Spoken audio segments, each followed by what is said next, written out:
Partnerships here, and we are live in San Antonio, Texas with some students from San Antonio and Austin, and we're going to talk about social emotional learning today, do a roundtable similar to the one we did back in September.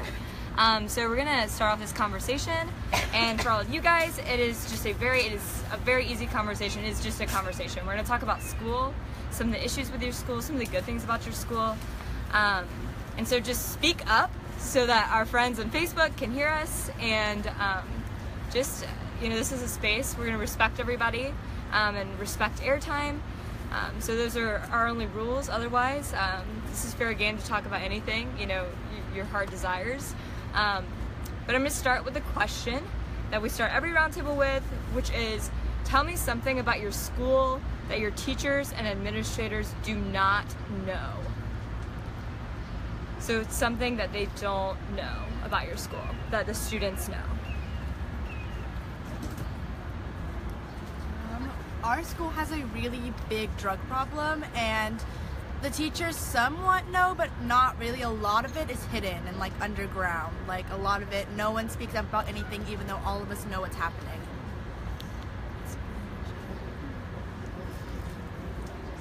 Our school has video recording, and there's one blind spot behind a shed, and everyone's always smoking weed behind it, because it's the one place that the teachers can't see anyone. And all the students know, but the teachers have caught them a few times. And there's also a ditch that they go into, and they sit there and they smoke cigarettes, or they'll drink, or they'll smoke weed, and then the teachers don't really catch them, but sometimes they do, just all the time. Our school is pretty segregated, but low-key, and no one really talks about it, but it's definitely a thing. And Austin historically is a really segregated city, even though it's really progressive. But our school has kind of reflected that in a way, along with other schools, not just our school. But so I see a lot within the cliquiness of our school. It's definitely you don't see a lot of mixing unless it's a club, and even then a lot of the times a club is very centered on this one demographic. So I think a lot of people just don't recognize that, and they think it's not a problem. They think it's something that happened a long time ago, even though segregation has spiked since the 70s in schools. So I think that's a big problem at our school, for sure.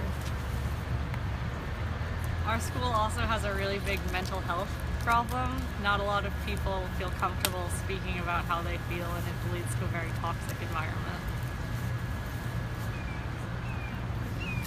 Yeah, so anything, what are you doing?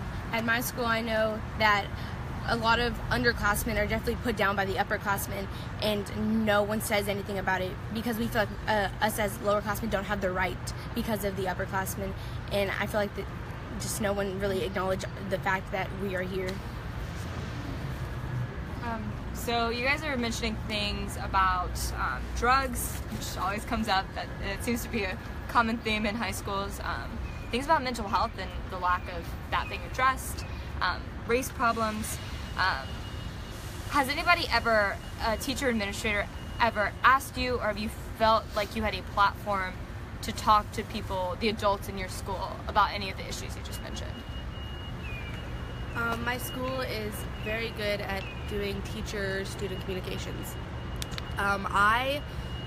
I can go to teachers I had freshman year. I'm a junior now at my school in Belton, Texas, and I can go to my freshman teacher and talk to her about everything and anything. Everything's fair game with her, which is our most teachers.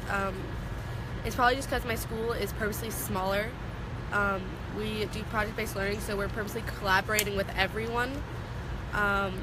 So I think that in the space of mental health is a big thing at my school, and it's even nicer because even people like me or other people that struggle with anxiety or depression, they have a voice, and we do talk about it as a student body. We acknowledge that it's a thing, we acknowledge that it's real, and we acknowledge that we as teenagers we validate those feelings. Because I think a lot of people don't want to validate those feelings because we're just teenagers, we just have hormones, we don't really know what we feel, blah blah blah. But we know what we feel, we know that those are issues, and if we don't address them in high school, then when do we address them? What about somebody at a bigger school? There's school? I mean, I go to a medium-large size school, and we have an anonymous tip line that was originally made so that you can tell the administrators that somebody's struggling with something or something's going on, but now people just treat it as a joke, and so it just leads to more toxicity. Yeah, I go to the same school as her, and this is definitely a problem. Most of the things that administrators have tried to implement have been turned into a joke, and it's a real situation. Oh gosh. Anybody else? Do you feel or I should say, maybe there's a teacher you can talk to. I would hope. One of the indicators of hope is there an adult in your school that you can talk to? Is there one person that you feel like you can go to? But do you feel like the teachers and administrators actively act on things that you tell them? Is your student council actually doing things, or are they just picking spirit days, I think that that's something that our school does pretty well with actually solving problems that come up. Can you give an example of one? Are you not been involved in student council? I was about to talk when you asked that second question. Okay. And so... Yeah, no, please, share. I was just more thinking of the first question when you were asking if we have someone to talk to. Yeah, do you? Yeah, a lot of the teachers at our school, or most of them actually, are pretty chill and laid back because none of them are really teaching classes because we do most of our classes online. So the teachers aren't really seen as teachers as much as just facilitators just looking over us. And so I feel like it's a lot more comfortable, the relationship between students and teachers. I think that there's a general sense of apathy in school, and in my school I see students and teachers kind of feeding off of that, and instead of thriving off of each other's energy. And so a lot of the times teachers will be apathetic, students will feed off of that, or vice versa, and then there's just kind of oh, this sucks, so I think that if there was more energy and more excitement in school, and less of the kind of factory style and institution style, it would be better, and we could facilitate more connections that were authentic and not just phony surface line teacher appreciation or whatever. But yeah, I think that there are definitely a couple teachers that I can really connect with, but beyond that, it's really just when I talk to my teachers, I want that connection, but I feel there's this kind of expectation for the teacher-student relationship, and a lot of the times it goes in such a big school. I go to a really big school. I think it's 2,500 kids, and yeah, it just feels it feels that big. It feels you're just one of the numbers, and you don't really have that one-on-one connection with your teachers, and it's not really encouraged. So yeah. Anyone else? This is a big part of climate, right? The fact that do you feel heard? Is your opinion valued? At my school, the counselors always say, if you have a problem, come talk to us. But I feel the students that really need help won't go and talk. So I feel if teachers really reached out to the students that need the help, they would get the help, because I know, just people that really need the help won't reach out. They need someone to reach out to them. I would say, so your guidance, this is something that comes up in every roundtable. Students have very strong feelings about guidance counselors, because they're supposed to play this role of getting you into college or helping you go where you want in life, but then they also are maybe supposed to play this role of a mental health counselor, because a lot of schools don't have both of those things. So has anybody had issues with that in their school? My guidance counselor, just because my school is smaller, we don't get as many resources as our main high school campus that's bigger. So we do have a problem. The guidance counselor that's getting us into college and planning our schedule, she's great at that. She is great at her job doing that, and I am never gonna say that she's not, because she is. But I will say that there's more teachers that are acting as our kind of school therapist than a guidance counselor, which I think is a big issue in a lot of schools, because I think that when schools hire counselors, they just do that job, and I don't think they're really hiring people that are trained in both areas. Yeah. So the counselor at our school, I've had multiple friends go to them for help, and they typically just say, oh, well, you can sit out of class, but they don't really help like they don't really help fix the problem or help them find solutions to the problem they're facing. They're just kind of like, oh, well, you seem stressed, you can just not go to class, but that makes the whole situation worse, especially when their problems have to do with being stressed about school. It's like, just sit out of class, you'll be fine, but it's not, because now you're missing even more work and you're even more stressed than you were before. Yeah, so do students feel stressed in your school? Yes. I mean, No one's not stressed. I felt like a physiological anxiety response. I literally didn't go to school last Friday because I was so stressed and I had a breakdown. I didn't go to school yesterday because I had a breakdown. So I can relate. I don't think anyone's gone through high school without having Stress. mental health issues. Like, it's physically impossible to do. I think that's true. Teachers also, like, they do this thing where, like, they'll give you a certain amount of homework, but, like, maybe it's too much, maybe it's too less, but I feel like they don't understand the fact that we do have an outside life. Like, we might have a job, or we might have, like, siblings to take care of, or, like, we have to provide for our family, so we have certain other things to get done before school, but I mean, school's pretty important, but still. So do you feel school doesn't necessarily respond well to your life? Do you feel like life in school and life outside of school just aren't? Yeah, well, I live with my mom, so it's kind of like hard because she works at a gas station right now. So like the money's kind of tight, but so I kind of help her out and stuff. And like I know I have like assignments that I haven't turned in and that I haven't done and that are due, and I know that it's just like I don't have the time to like sit down and take like even 30 minutes to like write down what I have to. Like the only time I have to get done in like schoolwork is like the time I have in class. So I have to like improvise that. My smaller school, we find that a lot of people need the financial aid of like lunches and stuff. Yeah. But I think the key to fixing that problem or helping that problem is to kind of break that barrier between teacher and student. Like, I mean, I have students or acquaintances that I know that I have come from project-based learning, that have been in project with me and they haven't been doing anything, and you know, I've been kind of getting annoyed at it, like, oh, why haven't they been doing it? But then I find out they're in a really hard situation.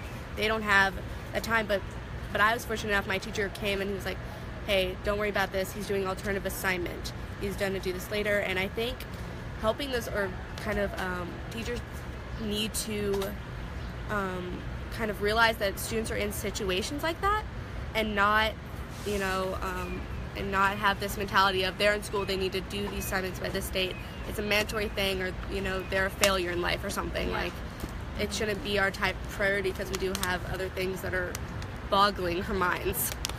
What about over here? Bobby, do you have any thoughts about school? So I'm going to talk about the teacher homework issue for a second.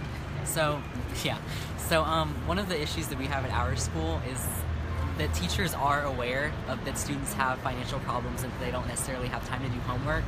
But especially when you are in like an AP or a pre-AP class, their excuse is usually like, this is an AP class, so you should be doing my homework before you do any other teacher's homework. But what they don't realize is that for the students who are taking all AP pre-AP classes, each teacher is saying the exact same thing. So it's not really changing anything.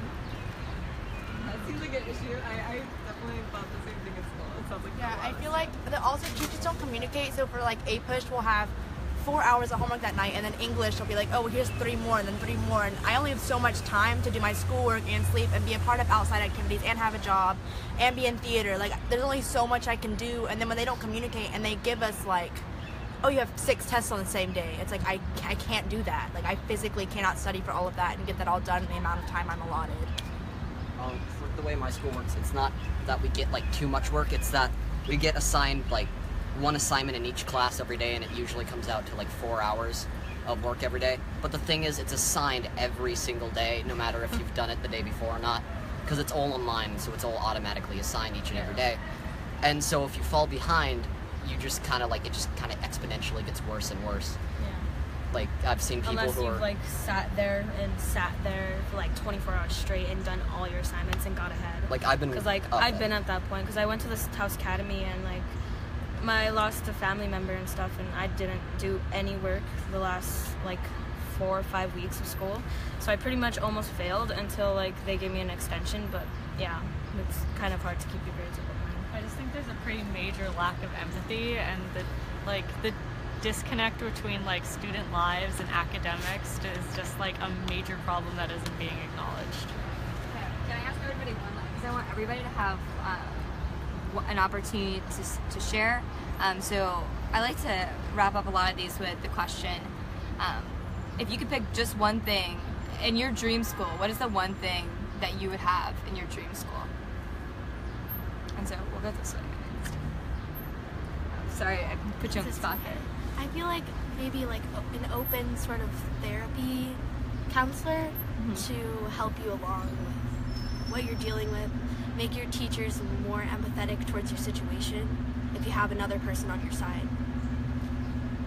Yeah, I agree with her. Like student communication, or like AP student communication, just communication between like students and their authorities without being put down or not listened to. Just like a program to help students have like a one-on-one connection with like a teacher or someone to just talk about like what's really bothering them, and someone that will listen and try to help and not just say like, oh, it'll be okay, but someone that'll make it okay. I think we really need a program where we as students, we know what's going on with other people and we know how it feels, and we take that initiative and we actually get in with the gritty and talk to those people about what is going on with them and what also is going on with us, because who knows students better than other students? I would have to connect mine back to homework. If I was to have a dream school, the one thing that I would want is for each teacher to have to give you at least 2 days to do a homework assignment. I think just more connection across the board, like between students and between teachers and students. I think that's like probably the only thing that I would really want. I think more connection and empathy between students and students and teachers. I think that there has to be connections made, like she said, between students and the teachers as well. But then also with the community, I hope, because like if you're like struggling and like no one's helping you in that school and you can't find really help in that school and you don't have a situation to get help, maybe someone in the community has been through what you're going through, or maybe there's like a different like program that can help you. Maybe there's like a group you can go and talk with or something. I guess just like student counselors, because I feel sometimes the adult counselors are kind of hard to talk to. Yeah. Just because they're adults. Thank you all for joining us. You'll be able to find this on our Facebook page, which is Student Voice. All across the country, there are students doing incredible things. Here in Texas, they are working to make sure, change the state constitution to make sure that students have a role in all curriculum moving forward, the development of what we're learning in schools. So there's absolutely incredible things happening here in Texas and all across the country. And if you want to be involved with that, you can find us on Facebook at stuvoice.org and join us with the hashtag StuVoice. So thank you guys for joining us, and enjoy the rest of your day. So, and also thanks Facebook.